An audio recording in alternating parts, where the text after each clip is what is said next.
So yeah, I was asked to talk about ideas for keeping the ground covered.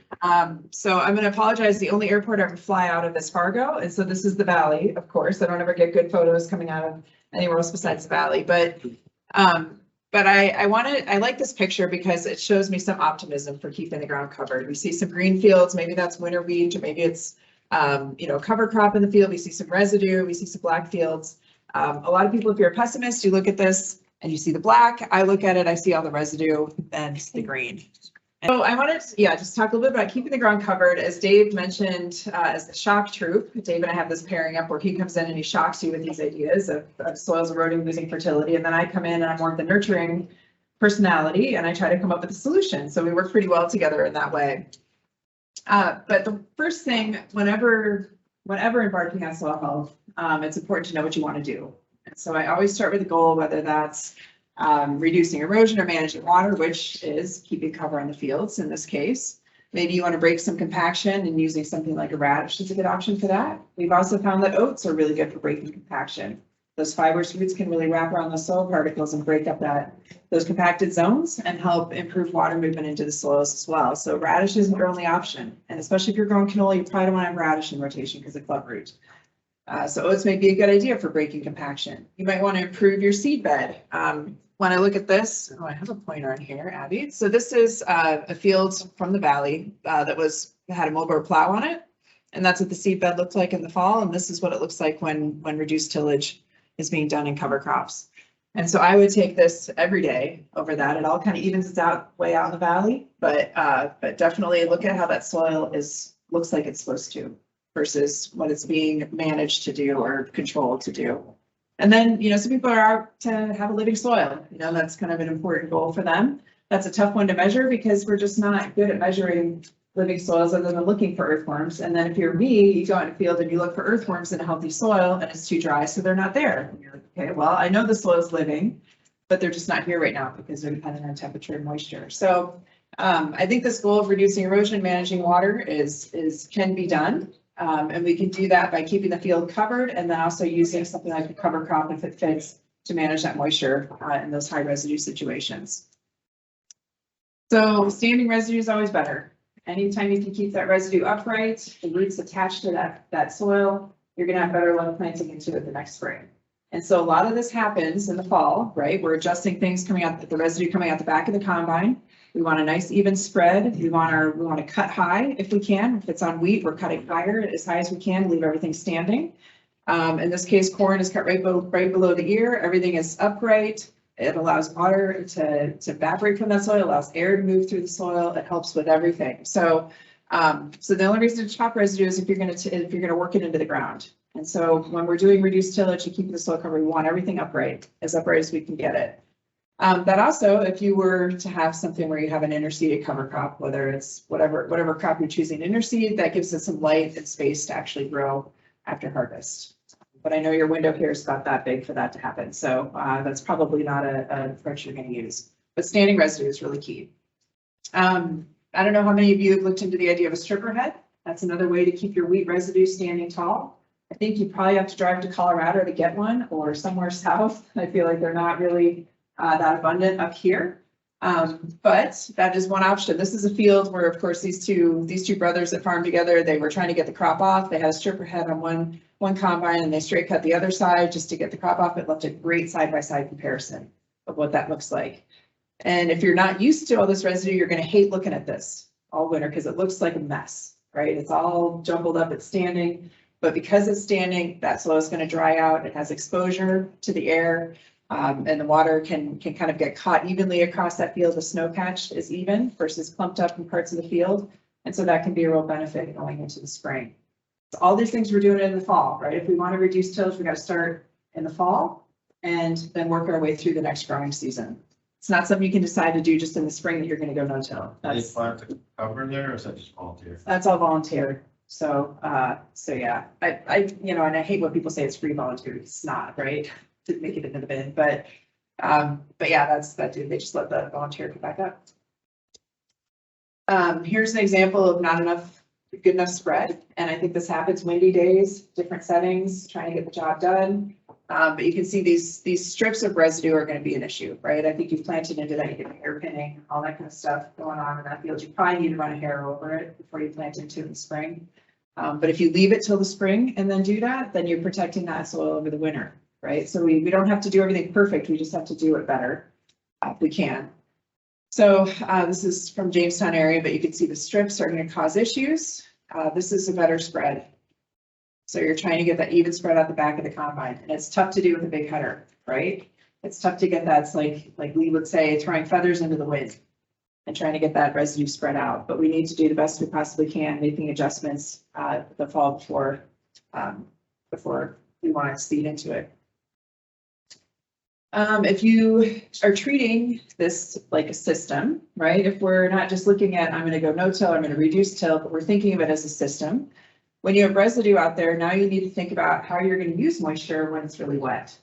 So like last fall, we probably thought, oh, it's going to be so dry. Coming into the spring, it was really wet. But we need to be thinking about how we can manage those conditions, terminate something that makes it easy to keep the soil from drying out and using too much moisture, but have something growing if we need to continue using moisture because it's too wet. So this is where cover crops can come in. And like I said, I know your window for cover crops is like that long. I know it's really tough to get them in there, but maybe we'll have some options here. If we're looking at some different root structures of cover crops, I often don't think about what's above ground. I think about what's below ground and what it's going to do for the soil because I think below ground. And I would don't ever use this one. Don't ever use annual ryegrass unless you have livestock in your system, but it's a really challenging one to manage, but people love it because of the roots, right? Look at all that stuff that's growing down there. Our options here are cereal rye, which is the only cover crop that we have that really does overwinter reliably in our state, in our region. If you have wheat for seed production and rotation, you're going to want to keep your rye cover crop 2 crops away from that wheat. You don't want any contamination in that crop.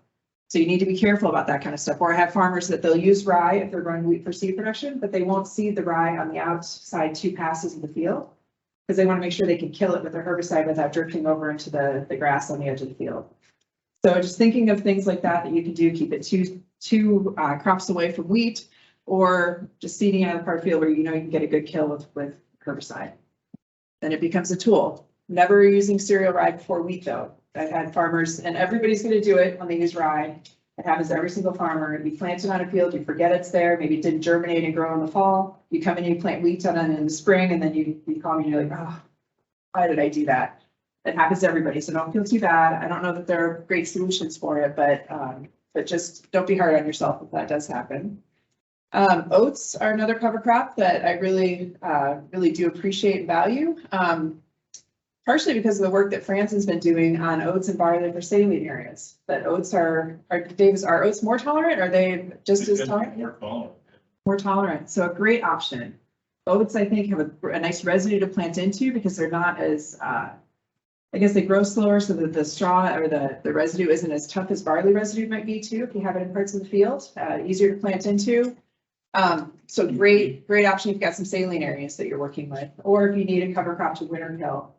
And oats will typically do that on a sandier soil. Maybe that's a good option. So you don't want to use too much moisture. And then, of course, the radish over here. I think we all think about this root, this kind of tap root type thing. But look at all these fibrous roots that go off the side of it. But again, don't be using radish if you have canola in rotation because it can be a host for clubroot. So you need to be aware of that. Not using cover crops that are going to affect your cash crop in some way through disease transfer. So help with moisture management. These are 2 fields side by side again in the valley. I apologize for that. But we have this field where it has rye on it, and it's going to go to soybean. This field is actually tile drained, was deep ripped, and then would be chisel plowed in the spring once it dried out. And so you can see that water's not getting to those tile lines because there's compacted layers. It just can't do it, can't get down there. But here we've got a plant transpiring water and getting rid of it when nothing else is moving that water. So a great tool. Of course, I love to walk in these fields because I'm actually in the middle of the field here walking on the rye. That root has created a nice mat for me to walk on. My boot's not getting dirty. This is one step into the field where it doesn't have rye and it has all that tillage on it. So trafficability is just going to be so much better on this field when it does come to planting time because the roots are there, the structure's there. And it's just going to behave, it's going to give you a lot of slack to be able to get in the field. So here you go, rye reducing erosion as well, any kind of cover crop reducing erosion versus a full tilt field. This is planting soybean into rye, which is a great way to do things as long as you're monitoring your moisture. So erosion reduction, this field is not going to blow in the spring like most of them do when things dry up before the crop gets established. Also building soil aggregation, and I had something else probably important on there, improved, what did I write? Oh, improves seed bed. So that's, again, that great seed bed to plant into, building that aggregation that's going to carry equipment, but then also create that nice seed bed. It looks like a jungle out there, but that crop turned out just fine. And then making harvest more manageable. So here's that same field that I showed you earlier. This one is the one that had the rye on it. That one is tiled over here. This is another neighboring field that gets deep ripped, and also field cultivated chisel plowed. They were harvesting this field at the same time as this one, same soil types. They had their combine and two-wheel drive, and they were loading trucks on the field. And you can see very minimal sinking into that field, great trafficability. And on this side, they had tracks on the combine, and they were starting to load on the road. They couldn't even get into the field. And look at how little structure that soil has. It just can't hold anything up. So again, this field was worked. It's exposed. It's going to erode. It will, or was going to be worked after this. And then this field is covered, and that's how it went into the winter. Nice and protected and not going to erode. So all these tools that we're stacking to protect our soils, to build that aggregation, they're all helping us multiple times a year, planting and harvest, during times when the soil is really susceptible to erosion. And it's just picking the right tools to make it work. And again, this was, two fields side by side. This is the difference between them. This one, we just drove out on a pickup, and I was actually pretty nervous seeing all the standing water. I think farmers actually really enjoy making me nervous at these times. But you can see right across, this is another tiled field and what that field looked like. If you have too little moisture, now we got to think about getting residue on that field to not only protect the soil, but also keep some moisture for when the crops need it. So again, here's a stripper header, stripped wheat. And so this is a harvested crop, and you can see the volunteer coming up. In between, this farmer also goes in and seeds a cover crop in there as well, and uses oats as his tool on a low moisture soil that's sandy. So that may be something where you want to build up a little more residue using a winter kill cover crop.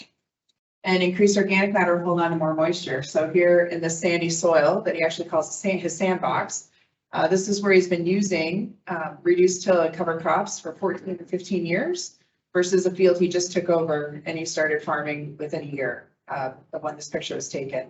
So he's building water holding capacity in that soil through his rotation, through his cover crop use by reducing tillage versus this other field that he just started working on. And I love this idea of using strips. So we don't have to do the whole field solid seeded in a cover crop. We can do cover crops in strips and they come in between. So for example, this would be where you might use rye after a wheat harvest and then come in and plant something like edibles in between the rye strips. And I think that's going to help build up some of that residue between those strips. You're not going to let the rye grow with the pintos or edibles in that field or other edibles. It'll be terminated, but it'll create a little more residue in there to help protect that soil after harvest. This can be a tricky thing to do. You see some edibles going into a solid seeded stand of rye because of the late seeding of the edibles plus the rye water use in the spring. It can push that crop behind. So you need to be cautious. If it's dry, don't let this rye keep growing or winter wheat, whatever you choose to have in there to overwinter. So you want to watch it and be careful. But this creates a nice opportunity to plant something in between those strips to get a decent crop and build up some of that residue so it's there after harvest. You could do the reverse and plant on the strips. So this could be radish, it could be flax, it could be whatever you want it to be. Something that has a low seed-in ratio that's going to decompose in that wheat straw. And then you could come in on this one, we planted corn. And so we just have these strips, they decompose, they create a nice dark color. I don't have a picture of it, but it creates a nice dark color that almost looks like strip till.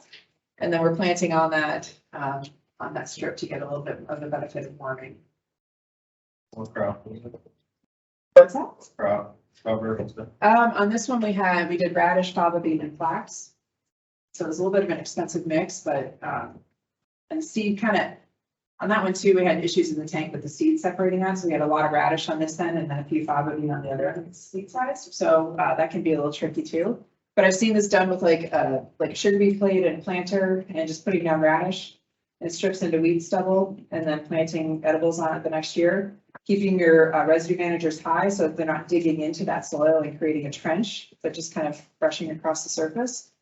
And I think that worked pretty well. If there's enough time, if it's an early harvested wheat, you know, if it's late harvested, then it's probably not working. This is a winter kill. What's that? This is all winter kill. Yep, it all winter kill. So would you want to stay away from cereal rye before corn then? Yes, I would recommend that. Or you need- You just did strips in between where you're fire corn. I would, if you're gonna do it, I would prefer you do that and get it away from where you're planting corn. And then terminate it right away. One of the things you have to watch for then would be the nitrogen take up by the rye. And is it gonna limit your corn crop nitrogen? Are you gonna have to apply some extra? But if you're gonna do it, I would prefer that, yeah, you have it in the strips between your planting your corn, between those rye strips.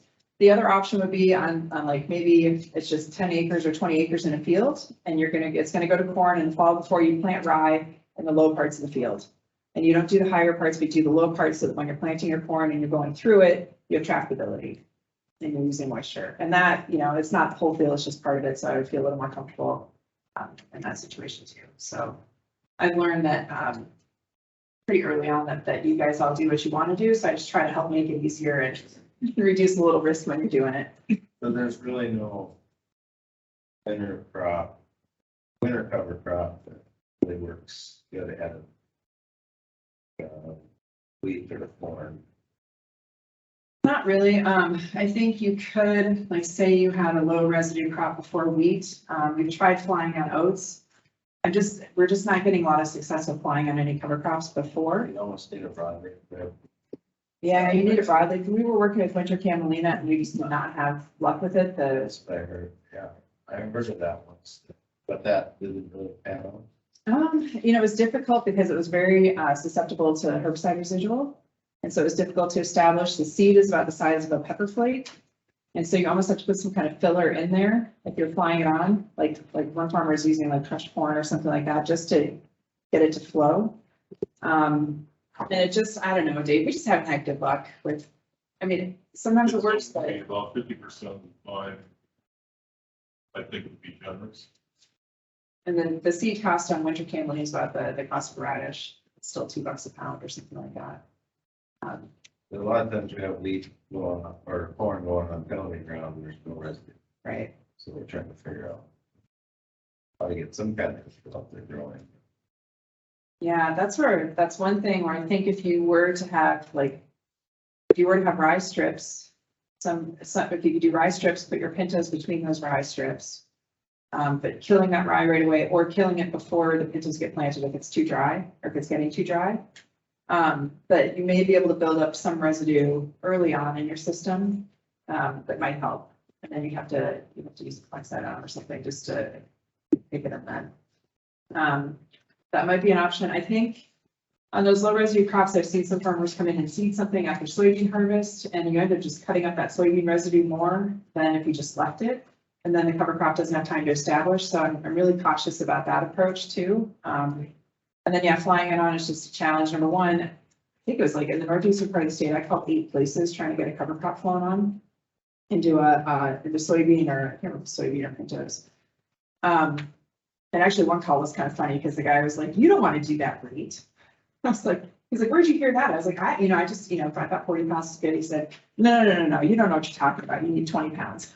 So it's always humbling to call around and get some of these ideas, but flying on 20 pounds of a cover crop into a standing crop isn't going to do anything. So just be wary of that as well. But yeah, I think with pintos, I would just try to get it on the front end with those strips and just be cautious so you don't start back. Well, that part isn't, that's the easy part, is trying to get something ahead of the cereal. Or cereal. Yeah, When we're coming from the bean crop. right. And then the beans are combined so late usually. Hard to establish, right? Yeah, I think in that, I think you really are just, instead of focusing on that window where there's minimal residues, trying to build up the residue in the other part of the system. So that when it comes time for that, you have some corn stalks or you have some, some stuff laying on the ground that's going to protect it. And it's not going to always stay there because, as Dwight knows, when those systems get really cranking in your soils, that it's going to decompose it quickly. And so it'll be tough to keep residue, but I think, and it's the same way with sugar beets too. Like a lot of those growers, I don't find a solution for cover crops in the sugar beets. I find it in other parts of rotation to build up that residue so that when they plant the sugar beets, there's something there. And so maybe that's what we need to think about it is, let's just pick the easy stuff and figure out how we can get it established, build it up, and then make sure that our planting equipment is set right to plant into that residue for those, for small seeded crops or for corn if you needed to have some of the residue pushed aside to get that strip to warm up. So yeah, it's not easy. I've not found an easy way to make any of this stuff work, but occasionally it works great, right? This is a success where rye was flown on into a standing soybean crop. The crop was harvested. They said it was one of the best harvests they had because it didn't push as they were combining the beans. And then they came in with a strip till machine and went into that rye to prepare it for sunflowers. And so this is one scenario where it does work out, but I would say this is like worked out 1 in the 10 years I've been here. So not reliable, but can be done. And I think it looks like a beautiful system. If you could create this and have it work every time, it'd be wonderful. But finding a fresh set of eyes, I think this is more the touchy-feely stuff of soil health, but having somebody else look at your fields and the way you're doing things is really important because I think all of us can be blinded by routine and what we expect to see. We can also have expectations for what we think we should see, and it's maybe not a reality. Or our expectations are too low, and maybe we're doing things that are costing us money that aren't producing the result we want. And so having somebody come out, whether it's a crop advisor, somebody with extension, just to take a look at what you're doing and give you a fresh set of eyes is really helpful in these practices. And then join a network. I don't think any of us would be where we are with our learning if we don't learn from somebody else's fields and successes and mistakes. So don't be afraid to ask people how things turned out, and don't be afraid to share how your stuff turns out, because that's how people learn and we can accelerate this whole process. And I think most of us have failures, most of us have some successes, but share both, because it doesn't do anyone any favors to just share all the good stuff that worked out, or say that I flew on rye into soybean and then I strip till it works every year. Like, that doesn't work every year. We know that. But yeah, catch us. We're gonna have a couple ice houses at Agronomy on Ice. So I will be there with several other people. We also have this new trusted advisor partnership. If you're a certified crop advisor,